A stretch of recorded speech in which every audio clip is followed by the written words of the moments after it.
몸이 보내는 당뇨신호 4가지 꼭 기억하세요. 모두의 건강, 구독과 좋아요를 눌러주시면 더 건강해집니다.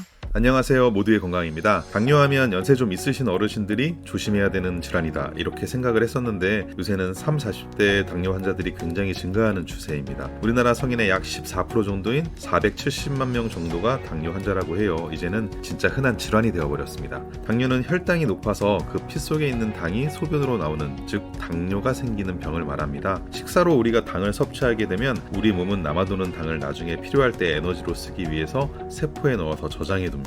인슐린은 세포 안에 당을 집어넣는 열쇠 같은 역할을 한다고 해요. 인슐린이 자기 역할을 제대로 하지 못하게 되면 세포 안으로 당을 넣지 못하고 넘쳐나게 되어서 소변으로 배출되는 거라고 생각하시면 쉽습니다. 우리나라의 경우 당뇨병 발생 평균 나이는 50세라고 합니다. 그런데 당뇨가 생기면 그 전 단계가 있다고 하는데요. 보통 5에서 10년 정도 전에 뭔가 문제가 시작된다고 합니다. 30, 40대부터 생활 습관이나 식습관 이런 것들이 안 좋아져서 혈당 조절 기능이 점점 망가지고 있었다는 겁니다. 이 발병 전 단계에서는 건강검진을 하더라도 잘 발견되지 않는다고 합니다. 우리가 건강검진 예약하면 8시간 금식하고 가잖아요. 당뇨 전 단계 분들은 검사했을 때 정상으로 나오는 거죠. 하지만 식후 혈당은 이미 범위를 벗어난 분들이 상당하다고 합니다. 그래서 당뇨 전조 증상을 아는 게 굉장히 중요한데요. 이미 내 몸에서 보내고 있는 신호를 잘 알아채서 당뇨가 되지 않도록 관리를 해야 하는 게 중요하다고 합니다. 내 몸이 보내는 당뇨 신호 첫 번째, 갑자기 살이 찌는 겁니다. 평생 마른 몸매를 잘 유지하다가 갑자기 살이 무섭게 찌시는 분들이 있습니다. 허기가 문제인데요. 많이 분비된 인슐린에 의해서 조금 허기감을 느끼게 되고 혹식하게 되고 자꾸 살이 찌기 쉽습니다. 우리가 보통 음식을 먹을 때 배가 고프면 굉장히 음식이 맛있듯이 약간의 공복감이나 허기 이런 것들이 조금 뭘 먹게 만들고 그게 2차적으로 다시 또 체중 증가를 유발하게 됩니다. 혈당이 높다는 말은 결과적으로 인슐린이라는 호르몬이 제대로 에너지 관리를 잘 못하는 상태를 당뇨병이라고 얘기하거든요. 즉 내 몸에서 에너지가 원활하게 이용이 되지 않기 때문에 늘 피곤하게 되는 겁니다. 두 번째, 심한 식곤증입니다. 인슐린이 너무 많이 분비가 되면 이번엔 저혈당 상태가 된다고 해요. 흔히 말하는 혈당 스파이크와 관련되어 있는 것인데요. 우리 몸에서 가장 많은 에너지를 쓰는 곳은 뇌입니다. 저혈당 상태에서 뇌로 적절한 당이 공급되지 않게 되면 심한 식곤증을 유발할 수 있다고 합니다. 이런 분들은 탄수화물에 대한 갈망이 심해지기도 하고 밥에 대한 집착이 생기기도 합니다.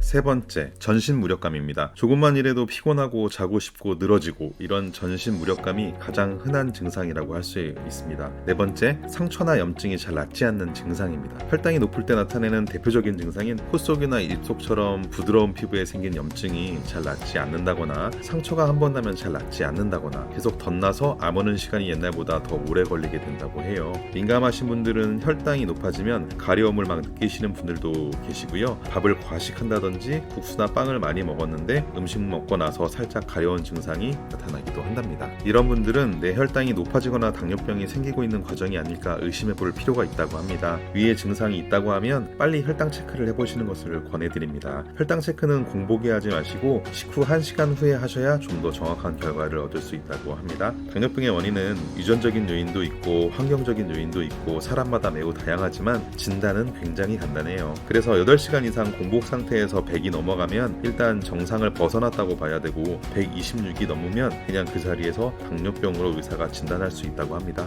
당뇨병이 오는 원인은 여러 가지가 있겠지만 가장 중요한 것은 인슐린이라는 호르몬 기능의 감소입니다. 이 인슐린 기능은 보충되거나 또는 보완되지는 않는다고 해요. 즉 계속 소모하는 기능이기 때문에 당뇨병은 낫는 병이 아니라는 거죠. 그래서 처음부터 어떻게 보면 평생 동안 적극적인 생활 습관 관리를 하면서 필요하다면 약이라든지 또는 인슐린 주사제를 사용해서 적극적으로 관리해야 합니다. 당뇨가 있는 사람들은 일반적으로 췌장, 간 등에서 암이 한 3배 이상 많이 생기는 것으로 되어 있다고 합니다. 즉 인슐린이 췌장에서 나와서 췌장암이 많은 게 아니고 당뇨병이라는 병 자체가 비만이라든지 인슐린 등과 관련되어 있기 때문에 간과 췌장에 암이 많이 생기는 거라고 합니다. 그리고 가족력은 역시 무시할 수 없는 것입니다. 부모, 형제, 자식이 당뇨병에 가족력이 있다 그러면 일단은 경계하는 게 좋겠고, 만약 그런 직계가족에 당뇨병이 없다 하더라도 내가 쭉 살아오는 과정에서 좀 상황에 맞지 않게 체중이 는다든지 이럴 때는 뭔가 문제가 있는 것이니 꼭 점검해보는 게 좋다고 해요.